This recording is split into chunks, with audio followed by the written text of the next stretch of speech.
Well, good morning. The supply and demand has just come out, and we also have production. We're going to go over some of these numbers. I'm going straight to the USDA site to read from cotton. This program is brought to you by FiberMax and Stoneville Seed. This is our monthly update.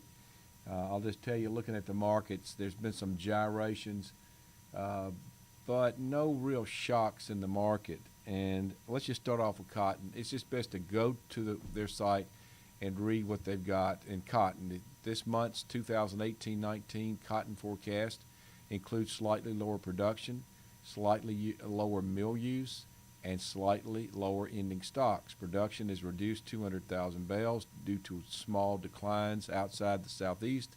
Ending stocks and mill use are reduced 100,000 bales each, while exports are unchanged. The forecast for the marketing year average price received by producers is reduced 2 cents a pound to a midpoint of 72 cents. The world 2018-19 cotton supply and demand estimates include lower production and mill use, but higher trade and stocks. Production is reduced nearly 300,000 bales as smaller crops in Turkey, India, the United States offset increases in China, Brazil, Pakistan, and Australia.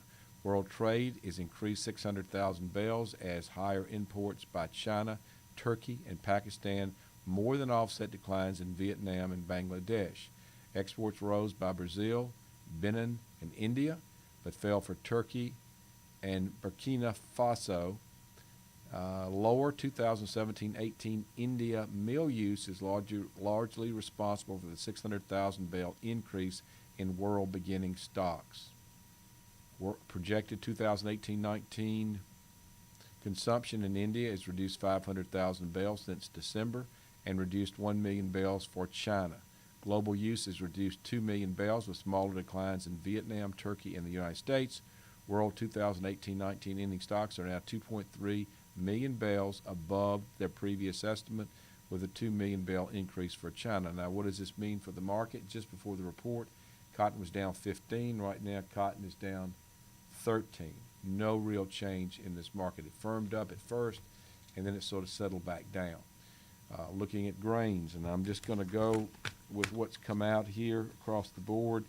Corn production was 14.420, and that was slightly lower than the average guess of 14.509. Corn yield was lower than they thought. It came out at 176.4. The average guess was 177.6, so that's where the production numbers obviously are lower. Soybean production was 4.544. The average guess was 4.558, slightly lower. Soybean yield slightly lower. Expected it to be 51.7 bushels to the acre. It came out at 51.6. Not a big deal, but that's what the production side showed. Now, looking at the ending stocks, corn was a little higher than they thought. The average guess was 1.714 billion bushels, and that was the guess. It came out at 1.735. That's in corn. Soybeans came out as 910 million bushels. The average guess was 920. So a little higher in corn ending stocks, a little lower than what they thought in soybeans. We do have a higher number in wheat. Wheat was 1.010. They thought it would be 993. So what's the reaction as we look at that? Soybeans were down before the report 1 cent. Right now, soybeans are down 4 1/4. So where these numbers are coming in and settling in, the market's losing ground in beans. We've got corn before the report was up 2. Right now, corn is down 1 1/4. So that didn't go well with that larger carry out in corn. Wheat before the report was up 6 1/2. It's backed off from those levels, although it's still up. It's up 2. Let's see what the world numbers are showing. Slightly higher guess, slightly higher than the average guess was. It came out at 309.8 for corn. They thought it would be 307.5. In soybeans, it came out at 106.7. They thought it would be 113.9, so a lower number there. That's for world stockpiles. Wheat was pretty much unchanged from around 268. So in reviewing this, you'd have to say that the numbers were production being off in corn, production being off from what they thought in beans. But as you look at the stock, at the carryout, and that obviously what's factored in here would be usage, these numbers are not as friendly. But look, the export or demand part of these numbers is outdated. The USDA is only choosing to use previous month's number in an effort not to be disruptive to the market, and the end result is the market won't do well because it's not getting the factual up-to-the-minute numbers since the USDA wants to phase these in.